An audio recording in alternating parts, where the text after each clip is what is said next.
So far for the batch of Black Templars that I made this year, I've done a regular troop, a more elite unit, and a character. And I wanted to finish this addition to my army off with something big.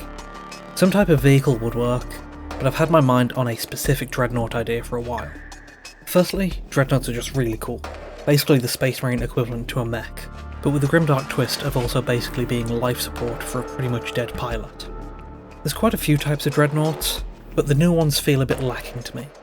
Like they built the basic structure, but stopped before they added any of the unique flair you see of the old types like the Venerable and Ironclad.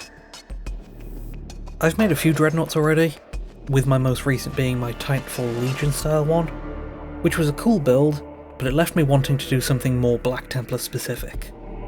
And the final piece of the puzzle is that Dreadnoughts can also be characters, Space Marines who barely survive the battlefield to be entombed in these machines to fight on. Which to me feels a bit cooler than the standard character refresh of just being turned into a Primaris. And for Black Templar characters, Grimaldus has always been kinda special to me. He was my first conversion, back before Black Templars got their Primaris range, and I did my best to turn the chaplain that came with the Indomitus box into the more recognisable Black Templar hero. I still picked up his new model when it came out later, but have been waiting for something special to do with it, since I'm hesitant to just replace my own version. And since then I've also listened to the Hell's Reach audiobook to learn more about Grimaldus and his story. Also worth noting are the amazing Dreadnoughts I frequently see from Kitbashing on Instagram. So many super detailed and chapter specific builds have inspired me to try my own for my own. But definitely check out their stuff for more great minis in many more styles, as well as some very helpful building tips and bits recommendations. All of that came together into the idea of Dreadnoughtifying Grimaldus, using all the relics of his new model to heavily decorate a modern Dreadnought, to make a walking, undying, still fighting monument to the hero of Hell's Reach, and trying my hand at putting the level of attention into decoration as I normally put into the mechanical details of my mech builds. And it is fitting, as Grimaldus is specifically a reclusiarch, a high-ranking chaplain who oversees their chapter's most sacred relics, so why not carry them directly? Just a heads up, I do mention a few characters and events from Hell's Reach, but avoid directly referencing any outright spoilers, if you still want to read the book, listen to the audiobook, or watch the fan film. For the main kits I bought to do this, the Redemptor makes sense for its plasma gun, but I opted for using a Brutalis as the base instead, because of its extra armour and right hand, and I can just use the plasma gun I had left over from my Legion grid. There's obviously the new Grimaldus unit, for various bits of the Reclusiarch himself, along with everything his retinue carries, then a few other kits for some important parts, like a Leviathan Dreadnought sarcophagus and a Blade Guard Ancient's banner. I started by assembling only the basic parts, just the least I could use to get the general outline of the Dreadnought together. This included figuring out how to fit together the Leviathan chest piece, plasma gun on the left arm, and the pose. Posing my models is something I'm not great at, so here I made note to get something a bit more exciting than a neutral stance locked in early. A common element from the previous Grimaldus models is holding his crosius up and out in his right hand, so I made sure to do something similar, but I also wanted to have one of the legs slightly up to introduce more height variation with the base for the model to work with. Dreadnoughts are pretty hefty and not super posable, so I did need to cut a few parts of the legs to increase its range of motion a little. And until I got the final base together later, I just used a spare orc piece from my Helbrecht to prop the leg up on. For the torso, I wanted to keep Grimaldus' unique helmet, even if Hell's Reach mentions a more standard Skull Chaplain helmet. And the Leviathan Dreadnought has the best parts to work it in, including a circular vox detail like on the original Grimaldus.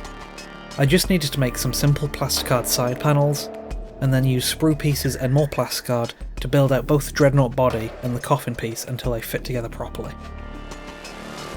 Then, after a test fit with the armour to make sure none of it got in the way, I could begin adding the many details I had planned.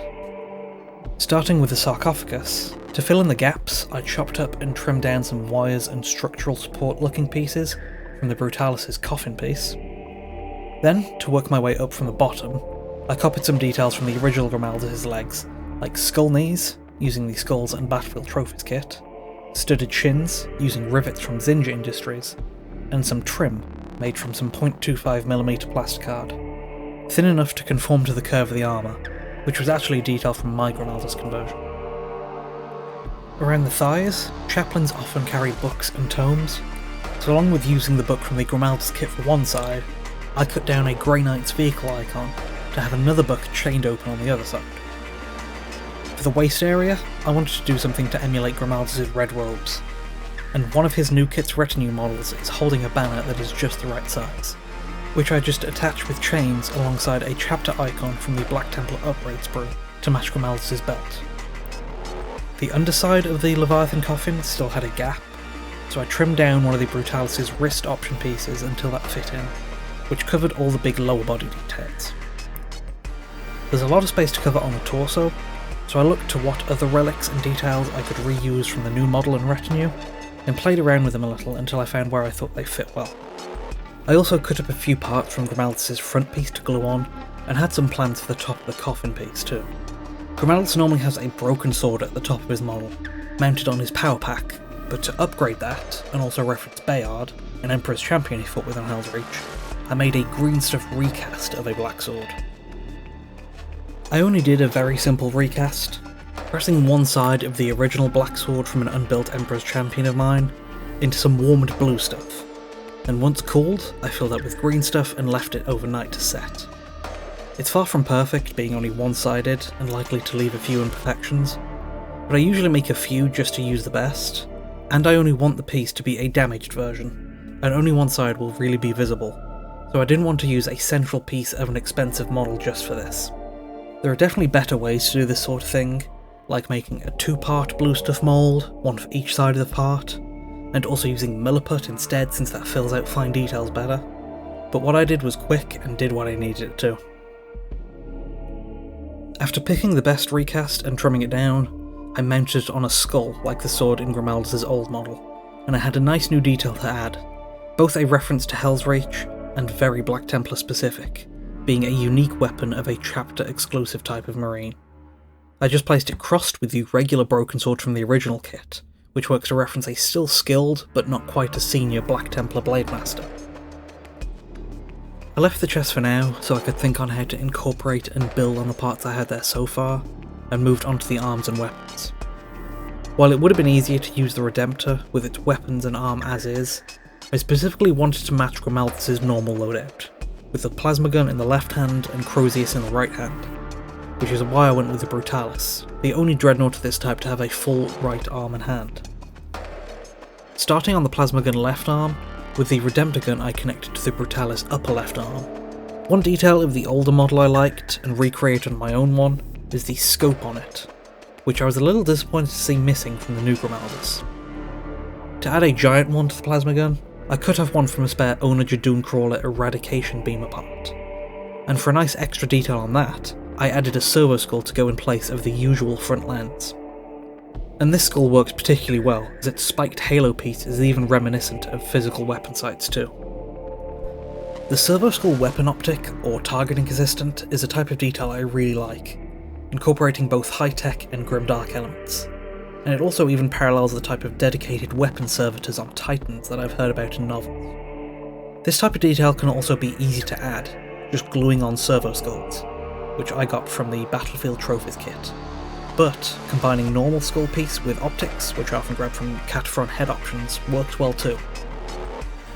Going back to the plasma gun, it did feel a little front heavy to me, with almost all of it being in front of the joint to the upper arm. So to balance it, and also visually upgrade the gun, I built out the back of it using some plasma gun pieces and grill type weapon bodies I cut from Titanicus weapons. I did specifically look to a few Titanicus plasma guns, for examples of complicated super heavy weaponry, which is also fitting as some Titans are also involved in defending Hell's Reach alongside Grimaldus. I did go with similarly angled plasma battery cells, and I drilled some holes to glue wires into later, to make sure the parts looked like they were all properly connected. Then the last of the gun details was some scripture and other banner and lantern pieces to dangle off the front, which I had cut off the retinue skeleton stand. The front-facing gun scripture is something I previously added to my Terminator Chaplain conversion, and found it fitting and a little funny, like he's presenting some holy text to people even as he's shooting, just the kind of zealotry you'd expect from a chaplain. For the shoulders, again I looked to the Grimaldus models, and even an early design from the Mark Gibbons series of Black Templar art I always seem to come back to. There's some trim at the top of the shoulder, like the new model has, made with more plasticard and rivet studs from Zinj, which may be my preferred method to do rivets now. And there's also some larger chapter icons in the form of brass etched symbol I bought years ago on eBay.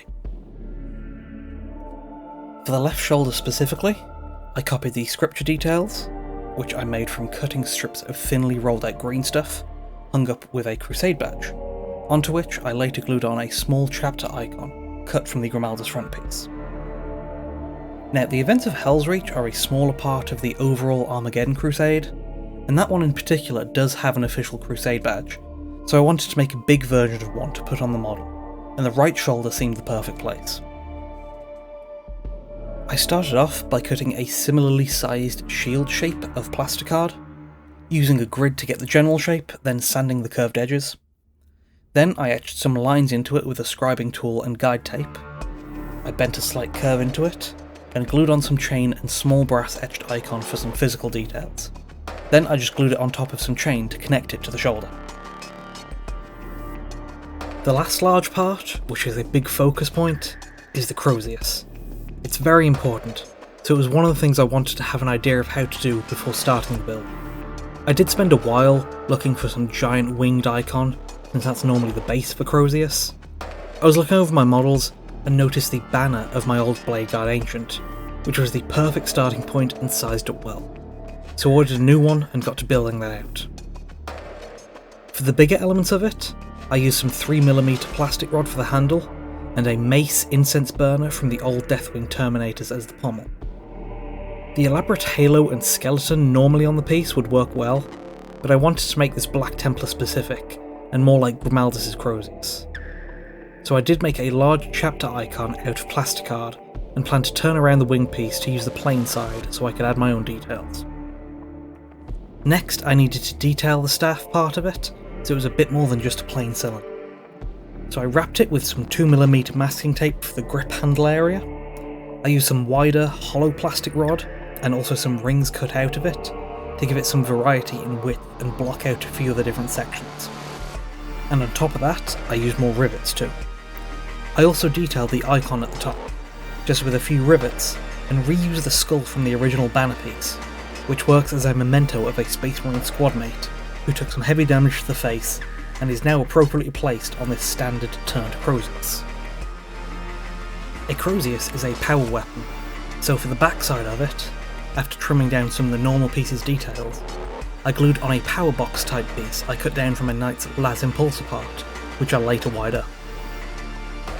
With the weapon built, I attached it to the hand, pinning it into the palm and gluing the fingers in place around it, and also chaining it up to the wrist in proper Black Templar fashion, which fit just in front of the Brutalis' forearm bolter gun. Then I finally went back to the chest to lock in and glue on all those details after having the chance to think on it for a while. On the left side of the chest, there's Grimaldus' normal crosius head, with some green stuff scroll underneath it, and some Land Raider optics paired with a servo skull on the top left, all wired up now.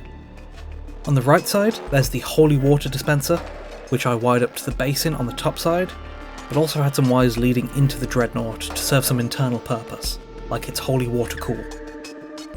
On the top side, where a weapon normally sits, is the upper part of the retinue skeleton standard, and its candles fit well with some braziers from the Salamander Primaris upgrade pack that I put on top of the exhaust, which altogether work as the Dreadnought equivalent of the candles normally on Grimaldus' power pack.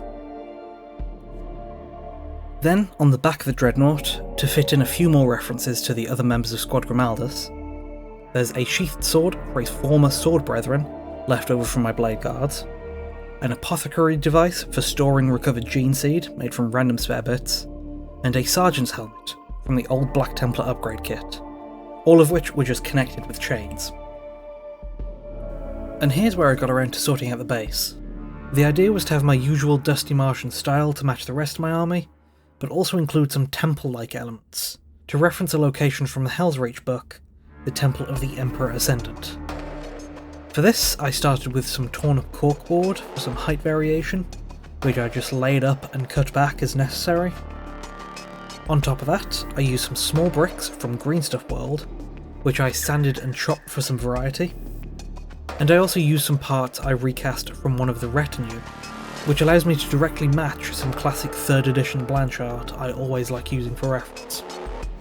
And for some final touches, I added a few skulls from the Battlefield Trophies kit, as well as some damaged helmets of the other forces at Hell's Reach, like some gas-masked guard for the Steel Legion, Sisters of Battle, and other Space Marine chapters, along with some remnants of the opposing force, orc skulls and an arm sticking out of the rubble.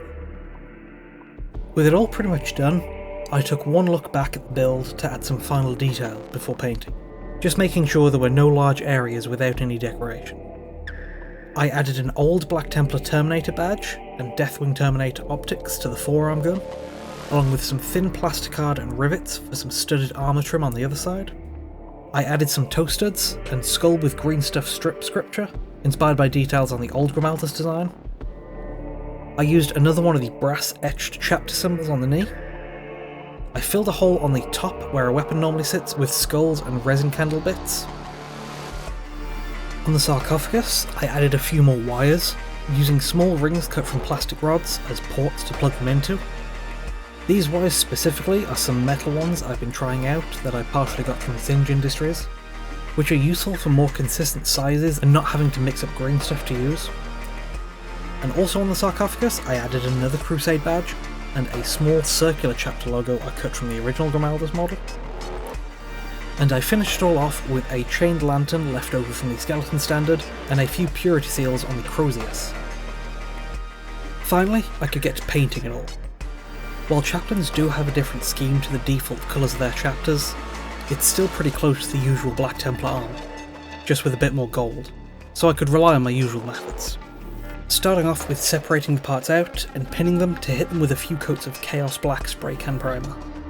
Then to build some depth in place of washes, as it's not really possible to make black darker, I dry brush on some very broad and slight highlights.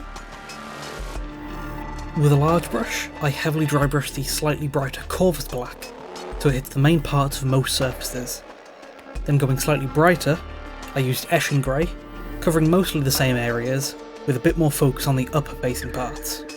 Then, to get a bit more precise, I switched to a smaller dry brush to use Dawnstone, specifically brushing in downwards directions on the most raised surfaces and edges. Then finally, going for the brightest part, Administratum Grey, for some quick, simple highlighting, just focusing on the most raised edges. And also just to help myself out later, anywhere I knew would be a bright paint, like scriptures or skeletons, I also dry brushed kinda heavily with the brighter greys, so I'd need less coats of other paints later to get a consistent colour. But now the main black of the model had some depth built up, I could add the other colours with the more standard painting with a regular brush, doing a few thin coats until they had a smooth finish. I used Iron Warriors for a dark silver on the mechanical and other metal areas, and Corn Red for stuff like weapon casings, handles and the tabard. To bring it in line with the proper chaplain scheme, I painted all the trim and relics with Rune Lord brass. Now all the paints I'd used so far have been kind of dull, but still work well on the model. This is because they stand out a bit more on the mostly black scheme. I'm somewhat careful to avoid any paints that will be unintentionally too bright or overly contrasting.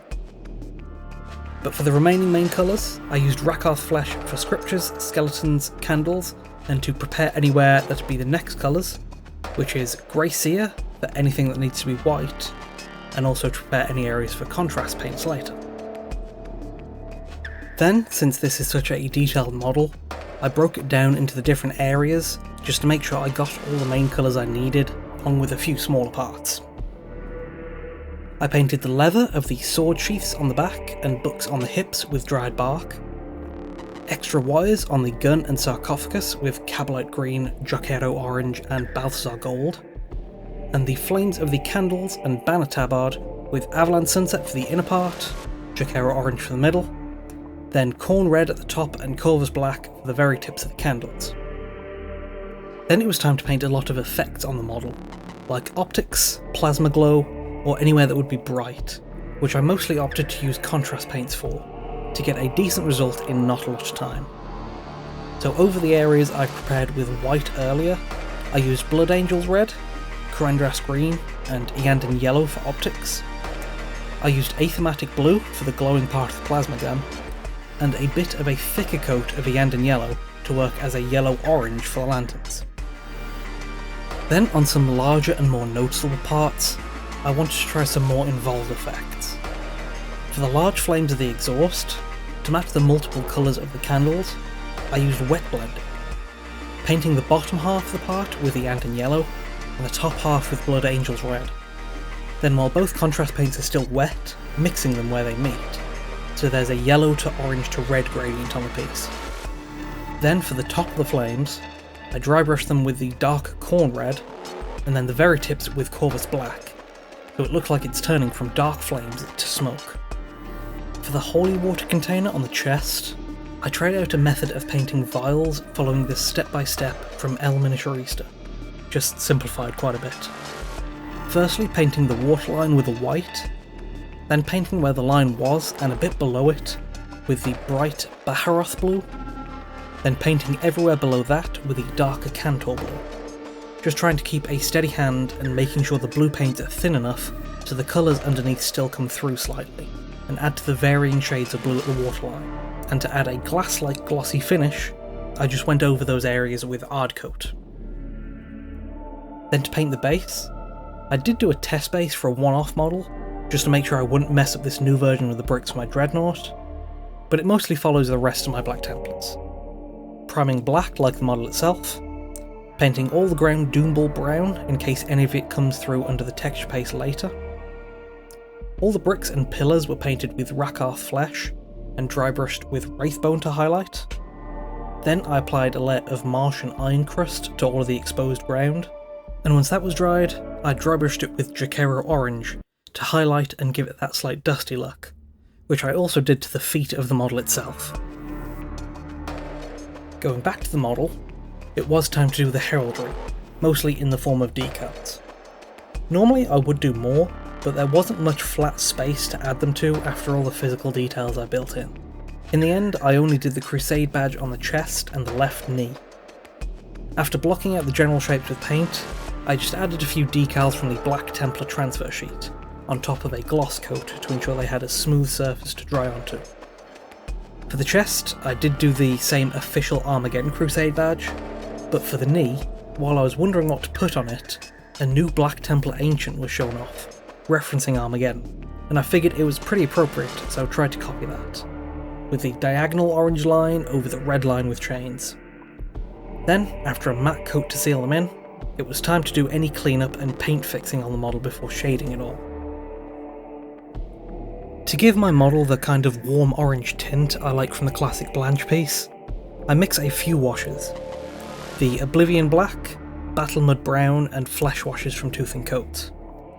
I just changed the mix slightly depending on what part of the model I was applying it to. Using more black wash on the metal parts, more brown wash on the red, and more of the ochre flesh wash on the gold and creams. Just making sure to thin it a bit more when applying it to particularly bright parts, and trying to prevent it from pooling anywhere.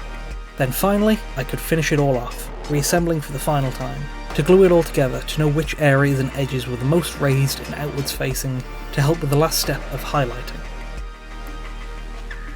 I didn't need to do a lot of highlighting, given the initial black and grey dry brushing left it roughly highlighted, and the metallic gold paint is naturally more reflective on the edges and high points, but I still went over a lot of the edges with a paint or two of brighter shades, sometimes mixing the original and brighter paint to try and smooth the transition to the brighter colours. On the black, I used Dawnstone and Administratum Grey. On the gold, I used Canoptic Alloy and Tooth and Coates' plate armour, which I also used on the silver areas. On the red parts, I used Wazdaka Red. On the parchment and skeletons, I used Wraithbone, and I used bold titanium white for the white parts. Then the very last things I did were to draw on some scribbles and dots for the scripture on the purity seals, books and scrolls with a very fine tipped pen, and also paint the edges of the base with the matte Vallejo model colour black.